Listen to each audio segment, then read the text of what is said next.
नमस्कार दोस्तों, जय जगन्नाथ। आयुन भारत में आपका हार्दिक अभिनंदन। मैं आपकी अपनी टेरोगान रीडर, न्यूमरोलॉजिस्ट, हीलर शालू शर्मा। सावन सावन सावन, कितने वीडियोस हमने सावन पे बना लिए, लेकिन मैं बार बार ये कहूँगी कि किसी वहम में ना आइए। भगवान शिव को मन से पूजिए और वो बहुत जल्दी रिजल्ट देने वाले भगवान हैं। सावन के महीने में कोई भी आप पूजा करें तो मैं ये कहूँगी कि वहम मत कीजिए, इसको लॉजिक से लीजिए।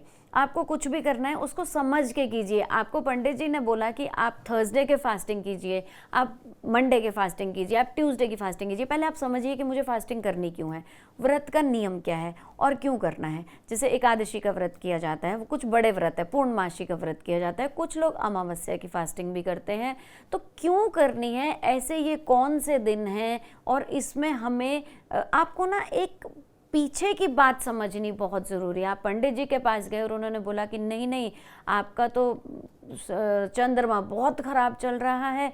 देखिए, चंद्रमा अगर ख़राब चल रहा है तो बाकी ग्रह आपके ठीक चल रहे हैं। कुछ लोगों को बोला गया आपकी 7.5 चल रही है, आपकी शुरू होने वाली है, तीसरा चरण शुरू होने वाला है, लोहे के पाए का है, सोने के पाए का है, बाकी चीज़ें बहुत ठीक हैं। मैं बार बार कहती हूँ कि एक चीज़ को लेकर घबराओ मत। जब भी आप ना कोई व्रत करते हैं तो उसका मतलब होता है एक वक्त का खाना या फलाहार खाना। ये तो सबको पता ही है कि जब भी हम व्रत करते हैं तो एक टाइम खाते हैं या फलाहार खाते हैं या हम अनाज खाते हैं। कभी भी व्रत की बात हो, सबसे पहले अपनी सेहत है। हर इंसान आज किसी ना किसी चीज़ की मेडिसिन ले ही रहा है, तो पहले ये देखिए कि मेरी मेडिसिन का क्या टाइमिंग है, क्या मैं फास्ट कर सकता हूँ। नहीं तो पूजा ही कीजिए। व्रत अपनी नेचर, जो आपकी बेसिक नेचर है, श्रद्धा है तो कीजिए, नहीं है तो मत कीजिए।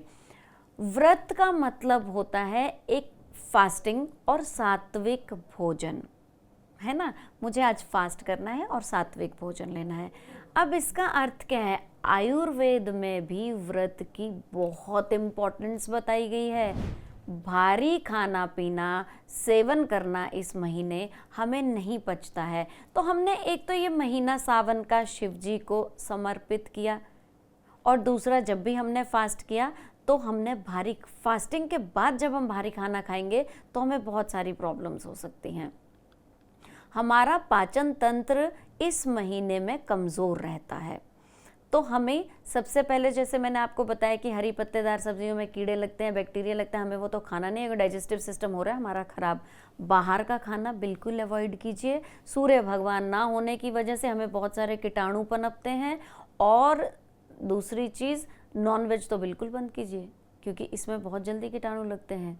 एक देखिए, मरे हुए जीव का आप अंग खा रहे हैं तो वो तो डेड है ना, तो उसमें तो कीटाणु लगेंगे ही।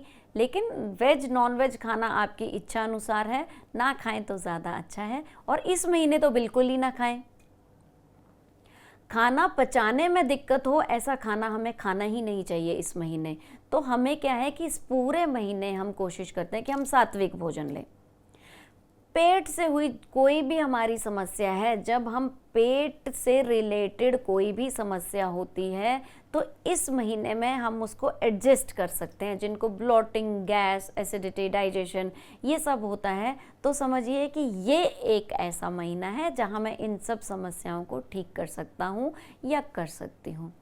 अब जब हम सात्विक भोजन ले रहे हैं और व्रत में एक टाइम खा रहे हैं, वो भी हम सात्विक हल्का भोजन खा रहे हैं, चाहे आप फलाहार ले रहे हैं चाहे अनाज ले रहे हैं, तो आपका फैट कम हो रहा है। ये और एक हेल्पफुल हमें चीज़ मिल गई, क्योंकि आज सबको फैट का इशू हो गया है। सिटिंग जॉब है, सेडेंटरी लाइफस्टाइल है, तो हमें बॉडी डिटॉक्सिफिकेशन के लिए टाइम नहीं मिलता है। तो ये महीना भगवान शिव की भक्ति के साथ साथ बॉडी डिटॉक्सिफिकेशन के लिए भी दे दीजिए। अंडा, मांस, मछली थोड़ा सा परहेज कीजिए। तो मैं बार बार ये बात पे जोर डाल रही हूँ क्योंकि इस महीने बैक्टीरिया पनप रहा है ना, तो फिर मैं कहूँगी कि बैक्टीरिया अगर पनप रहा है तो फिर ये चीज़ें हम अवॉइड कर सकते हैं। आप व्रत को किसी भी तरह से कर सकते हैं, इसको पाप और पुण्य से मत जोड़िए। आपने एक भगवान का संकल्प लेकर के व्रत किया और आपने मन से अपनी इच्छा रखी। या तो हम कुछ मांग रहे हैं या हम नहीं मांग रहे हैं। व्रत से पहले मैंने भगवान को ही मांग लिया, है ना। एक ने करणी सेना मांगी, एक ने भगवान मांगा। आप क्या मांगते हैं वो आप पे डिपेंड करता है। लेकिन एक लॉजिक से अगर हम व्रत करते हैं तो हम व्रत में बहुत सारी चीज़ों का फ़ायदा ले सकते हैं, बजाय मैं डर के लूँ। हमने बोला नमक नहीं खाना है, लेकिन जिनका बीपी लो रहता है वो नमक खाइए, आराम से खाइए। बेसन बहुत भारी होता है, एग्जाम्पल देती हूँ, तो बेसन इस महीने पचने में भैया प्रॉब्लम देता है।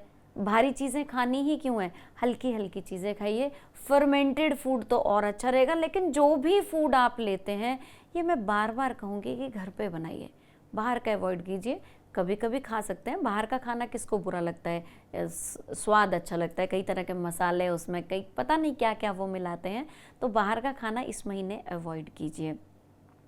और यहाँ पर अगर हम इस महीने की ही बात करें तो मैं ये कहूँगी कि शिव वो कभी नहीं देते हैं जो आप चाह रहे हैं, शिव वो देते हैं जो आपके लिए सही है। हम 5 तत्वों से बने हुए इंसान हैं, और ये पंचभूत जो हमारे शरीर में 5 महाभूत हैं, इनको ठीक करने का, अग्नि जल वायु पृथ्वी आकाश, इन सब तत्वों को ठीक करने का ये महीना सबसे अच्छा माना जाता है।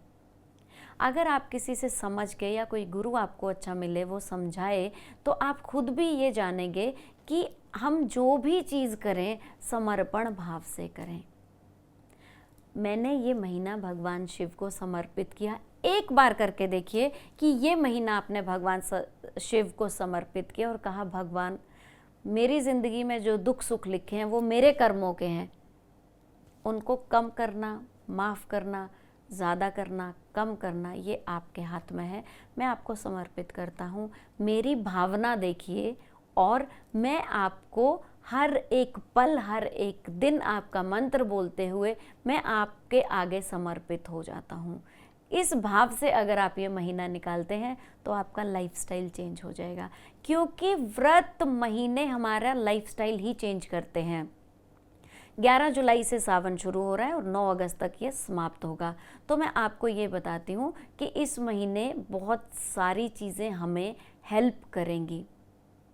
आप नए संकल्प के साथ अपने आप को शुद्धिकरण कीजिए, चेतना में आइए और आशीर्वाद लेने की भावना से ये महीना पूजा कीजिए, या व्रत कीजिए, या जप पाठ कीजिए। और इस महीने किसी की चटुकारिता, किसी की निंदा, ये सब में मत आइए। तो आप व्रत कीजिए अपनी बुरी भावनाओं का, व्रत कीजिए अपना मन मैला रखने का, व्रत कीजिए अपशब्दों का। शिव जी भी तो यही बोलते हैं, ठीक है। बाकी आप जो खाते हैं इसमें भी मैंने आपको लॉजिक से बता दिया है कि हम चीज़ें क्यों नहीं खाते हैं, दूध क्यों नहीं पीते हैं, फ्रूट्स क्यों खाते हैं। और कोई भी आप व्रत करते हैं तो प्रदोष काल में अगर हम उसका निवारण करते हैं तो आपको उसका ऐसा माना जाता है कि डबल फल मिलता है। प्रदोष काल एक ऐसा समय होता है जब बहुत सारे ग्रह नक्षत्रों का आशीर्वाद मिलता है, तो हमें रिजल्ट भी बहुत अच्छा मिलेगा। भगवान का जलाभिषेक ज़रूर कीजिए, ठीक है। दूध समर्पित कीजिए, जल समर्पित कीजिए।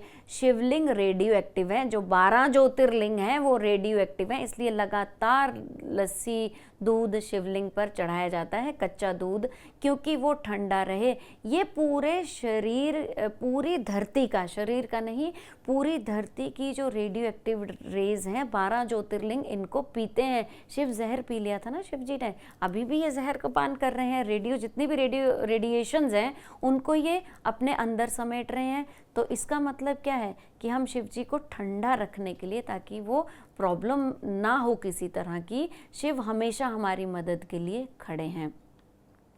अब इसमें भी अगर हम वहम करते हैं तो मैं आपसे क्षमा प्रार्थी हूँ कि हर एक चीज़ का समाधान निकालिए, और मैं कैसे क्या कर सकता हूँ उस तरह से अपना जीवन का निर्वाह कीजिए। हाँ, कुंडली में अगर चंद्र ग्रह को आपको मजबूत करना है, विवाह की समस्याएं आ रही हैं, तो आप महामृत्युंजय का जप कीजिए। पिछले वीडियोज़ उठाकर देखिए, आपको मैंने बहुत क्लैरिटी से बताया कि शिव जी की किस तरह से पूजा करनी है। अगर आप चाहें तो इस महीने रुद्राभिषेक का पाठ भी करा सकते हैं। एक पंडित जी आपके घर आते हैं। देखिए, पंडित के पास वो शक्तियां हैं जो आपको डायरेक्ट कांटेक्ट कराती हैं पॉजिटिव एनर्जी से। जो मंत्र वो बोलते हैं हमें नहीं आते हैं। रुद्राभिषेक का अगर आपने पाठ देखा हो तो 4 से 5 घंटे पंडित लगातार मंत्र बोलते हैं, जो अच्छा पंडित है। तो पंडित आपको लिस्ट देता है पूरी, और वो आपने रुद्राभिषेक क्यों कराना है पहले पंडित जी को बताइए। पंडित जी उस हिसाब से धन धान्य में वृद्धि चाहिए, मनोकामना की पूर्ति चाहिए, पॉजिटिव एनर्जी चाहिए, या आपको पैसे में बरकत चाहिए, इस जो भी समस्या शारीरिक कष्टी चाहिए, पंडित जी उस हिसाब से पूजा कराएंगे। और ऐसा माना जाता है कि ये महीना जैसे शिव जी हमारे पास हैं तो हमारी मनोकामनाएं जल्दी पूरी होती हैं। आशा करती हूँ कि ये वीडियो आपको आई ओपनर लगा होगा, क्योंकि हमें जो भी काम करना है समझ के करना है, वहम से नहीं करना है, डरना नहीं है। इसी के साथ विराम देती हूँ। मस्त रहिए, व्यस्त रहिए। जय जगन्नाथ।